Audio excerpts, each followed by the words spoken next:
ചാലക്കുടി അതിരപ്പള്ളിയിലെ റിസോർട്ടിൽ കാട്ടാനക്കൂട്ടം. കണ്ണൻകുഴിയിലെ റിസോർട്ടിലാണ് ആനക്കൂട്ടം എത്തിയത്. ജനവാസ മേഖലയിലേക്ക് ഇറങ്ങിയ ആനകൾ വ്യാപകമായി കൃഷി നശിപ്പിച്ചു. റിസോർട്ടിൻ്റെ മുന്നിൽ തന്നെ ആനയുണ്ട്. നമ്മൾ നോക്കുക, കാര്യം ഒരു റിസോർട്ടിൻ്റെ ഉള്ളിലേക്ക് ഇങ്ങനെ മൂന്ന് ആനകളാണ് വലച്ച് നടക്കുന്നത്. സൂരജ് സജി തൃശ്ശൂരിൽ നിന്ന് ചേരുകയാണ്. സൂരജ്, ഒരുപാട് നാശനഷ്ടങ്ങൾ ഉണ്ടാക്കിയോ ആനകൾ?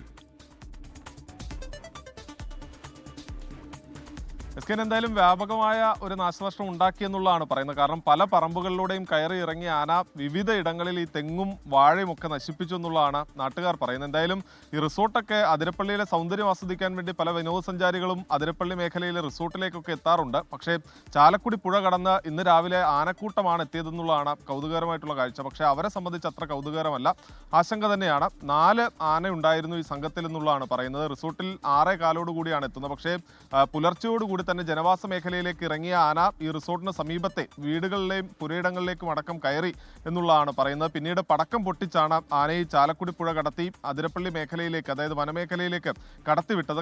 കഴിഞ്ഞ ഏതാനും ദിവസങ്ങളായി അതിരപ്പള്ളി മേഖലയിൽ ജനവാസ മേഖലയിലേക്ക് തുടർച്ചയായി കാട്ടാൻ ഇറങ്ങുകയാണ്. കാരണം അവിടെ ഈ ഫെൻസിംഗ് അടക്കം സ്ഥാപിച്ചിട്ടുണ്ടെങ്കിലും ഇതിന് മുകളിലേക്ക് മരമൊക്കെ മറച്ചിട്ടതിന് ശേഷം ഈ ഫെൻസിംഗ് തകർത്താണ് കാട്ടാനക്കൂട്ടം ഇങ്ങോട്ടേക്ക് എത്തുന്നത്. അതോടുകൂടി എന്ത് ചെയ്യണം എന്ന് പോലും അറിയാത്തൊരവസ്ഥയിലേക്ക് ഈ നാടാകെ മാറിയിരിക്കുന്ന ഒരു പ്രതിസന്ധി കൂടി ഉണ്ട്.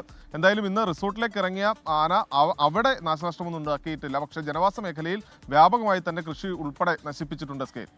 ലോകത്തെവിടെയായാലും ഏത് സമയത്തും 24 വാർത്തകളും ഓഗ്മെന്റഡ് റിയാലിറ്റി പാക്കേജുകളും എക്സ്പ്ലെയിനറുകളും വിശദമായി കാണാൻ ഞങ്ങളുടെ യൂട്യൂബ് ചാനൽ നിങ്ങൾക്ക് സബ്സ്ക്രൈബ് ചെയ്യാം.